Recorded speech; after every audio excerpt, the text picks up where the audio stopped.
Hello, so this is the spatial logical problem, what you're looking at. Now, this is one of the 9 problems I've selected for this video.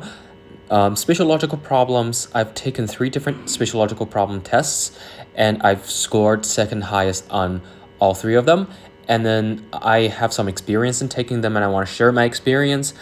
The main reason I want to do this video is because I want to show you what these problems look like, because there are very, very interesting creative problems that have very creative solutions and very, very delicate designs behind them.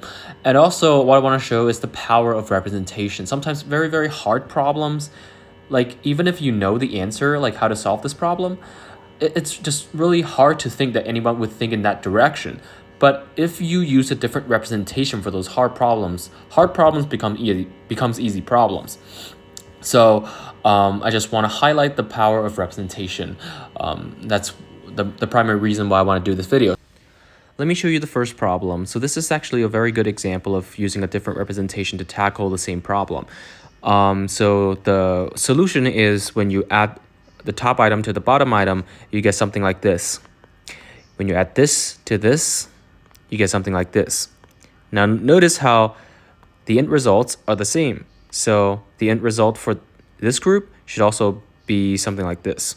So the answer should be a line that looks something like this, that when you add this line to this, you get this. Okay, so that's the solution. It's pretty straightforward and simple, but how do we get to this solution?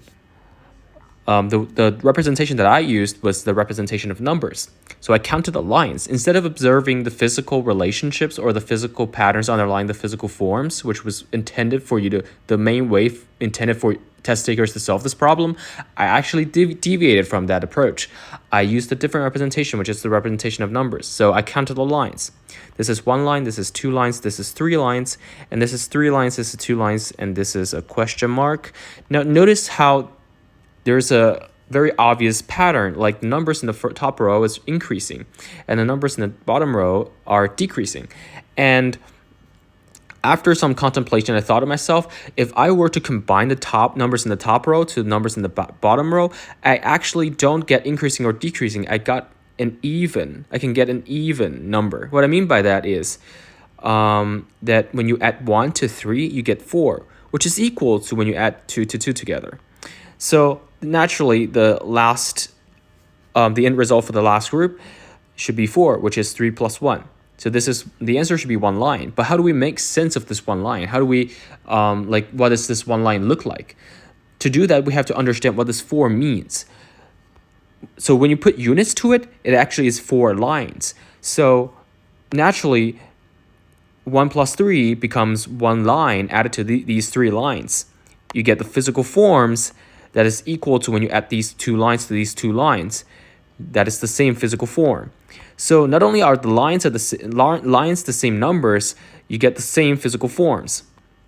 So that's how you make sense of it, and then you may, and then based on that observation, you can actually get the answer of this 1 line. So what I want to highlight here is that using a different representation, specifically using the representation of numbers, the representation of abstraction, that representation can actually aid you in finding the correct pattern. Like the pattern doesn't always have to be physical pattern. Like obviously there is a physical pattern, which is adding these 2 things together, you get the same result for all the groups. But this physical pattern can be captured by numerical patterns, can be captured by abstraction. That 4 equals 4 is more easily recognizable as a pattern compared to when you add these 2 things together to observe that they are the same things. So this representation of numbers actually captures the basic intricate designs behind this problem, which is basically addition. When you add these 2 things together, it's basically addition. So this is the power of representation. So this is the second problem. It's actually a really hard problem. It can be classified into the hard problem category for those spatial logical puzzles. So I'll explain it using the representation I used for this problem. So the representation I used is counting, the representation of numbers. So there's 9 squares here, 8 squares for this item, 6 squares for the last item.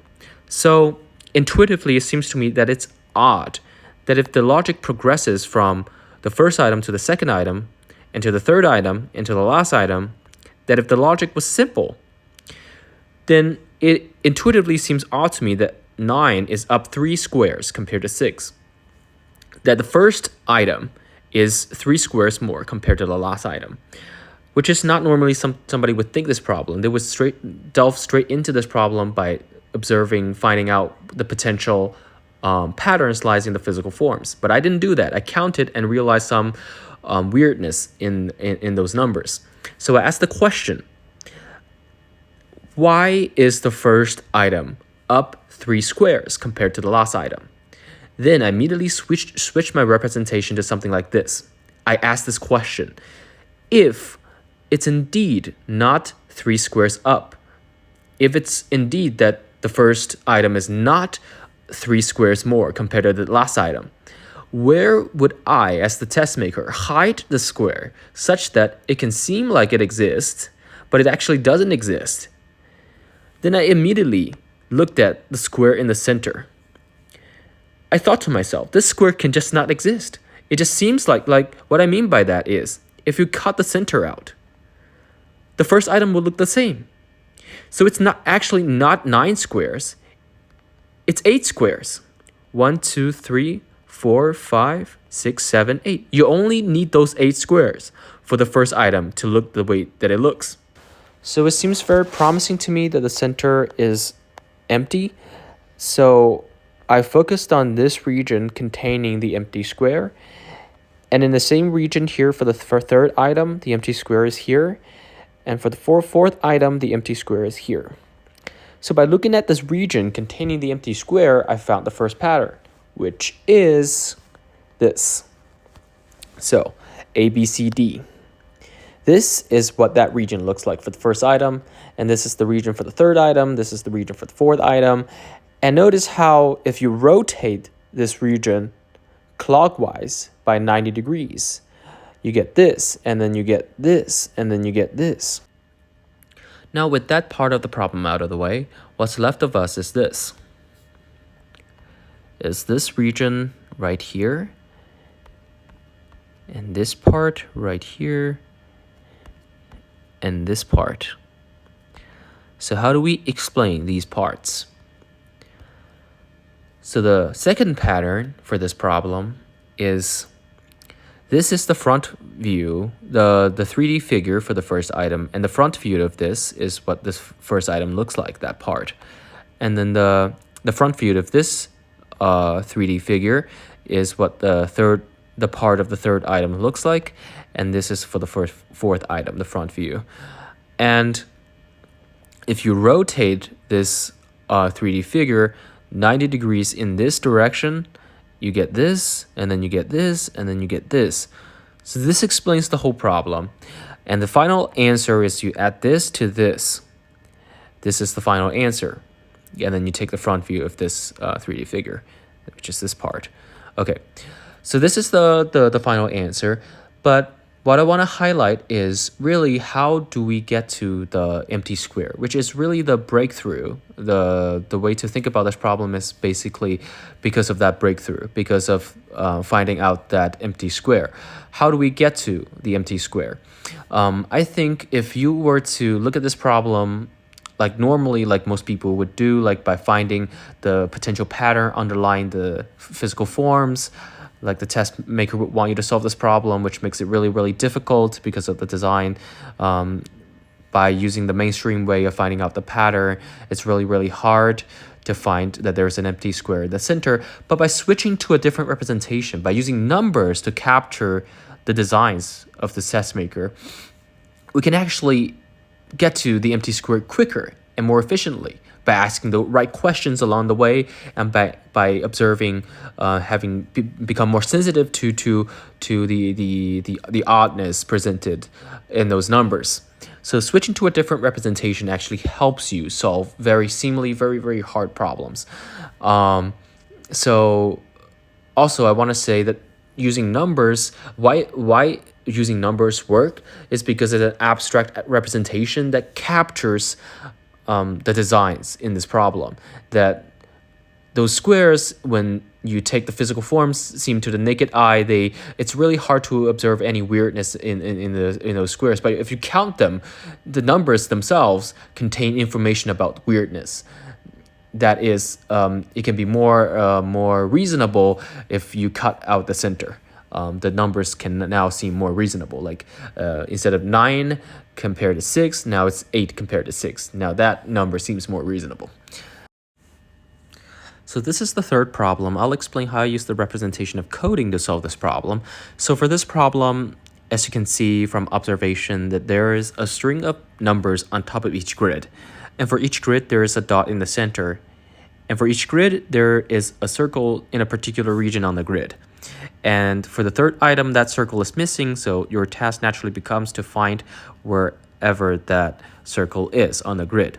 So to do that, you have to make sense of the string of numbers on top of each grid.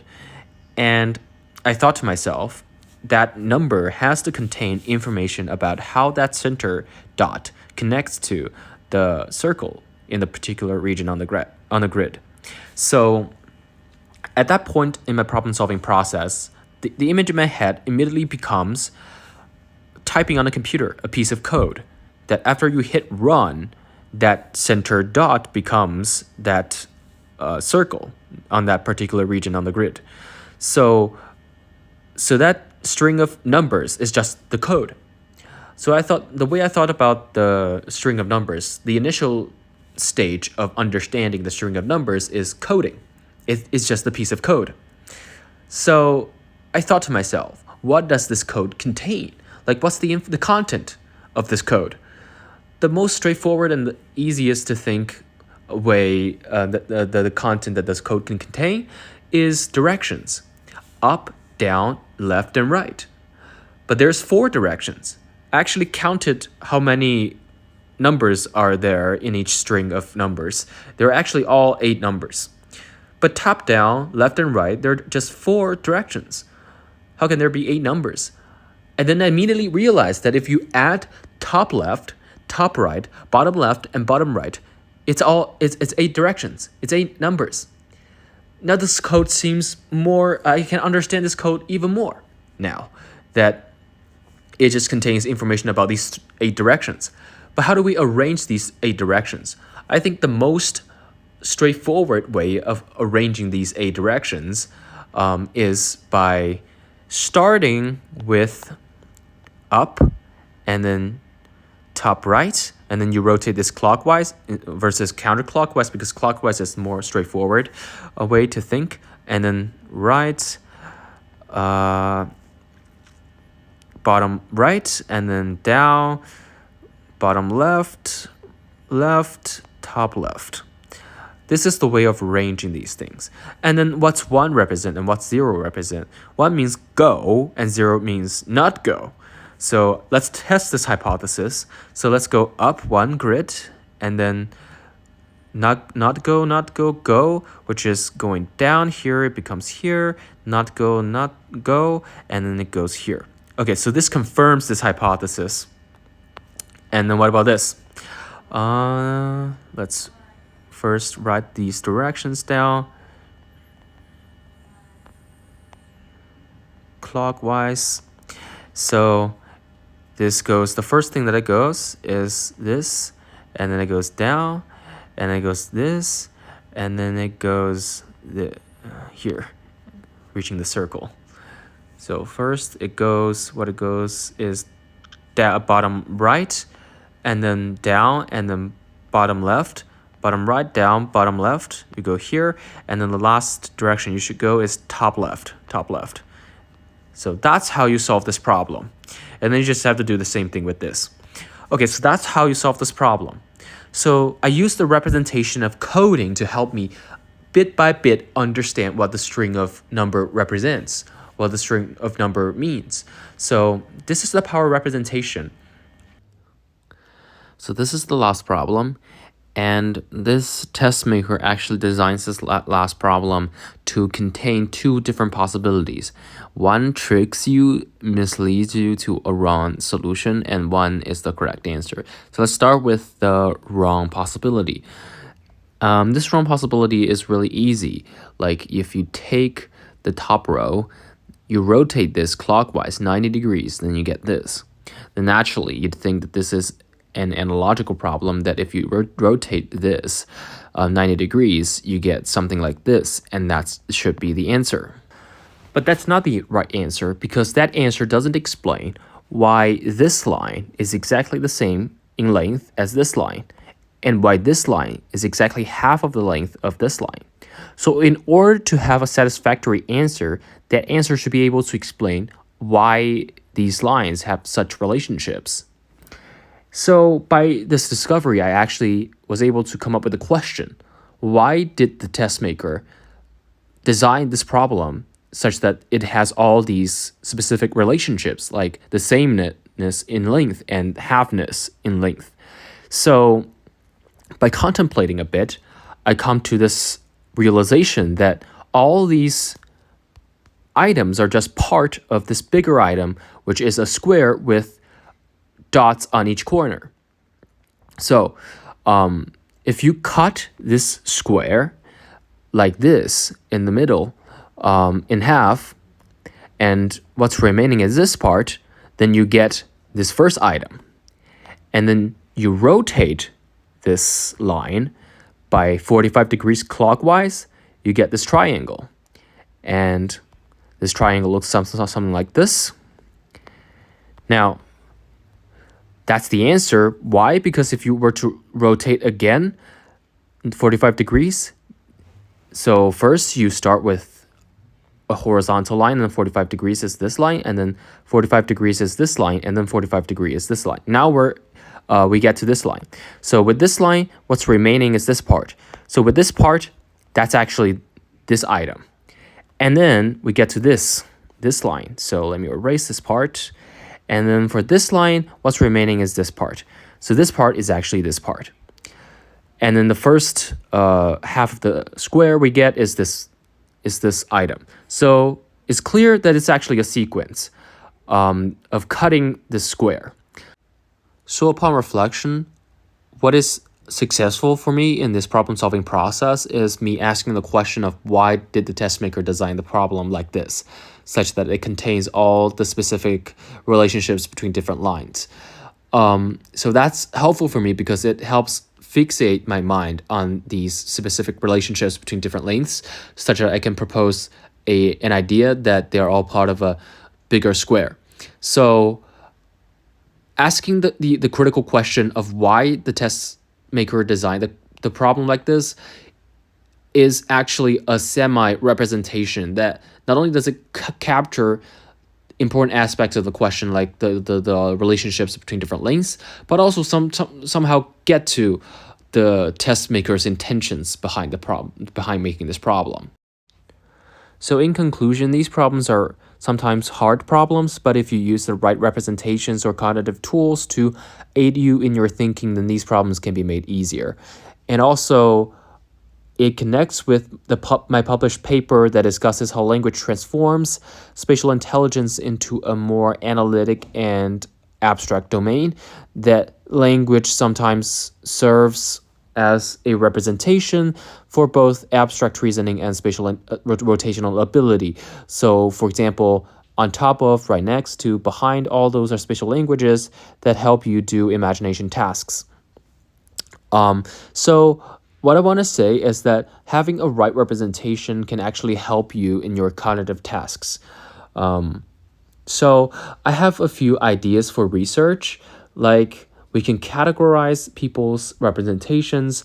So for example, representation of numbers can be under the bigger representation category of representation, the abstract representations, and also a representation of analogies like coding could be a different form of representation. We can study each of these representations by designing some specific logical problems and present them to different groups with kind of the same cognitive abilities, and with one of the groups having the aid of you telling them to have a representation of numbers, for example, or the representation of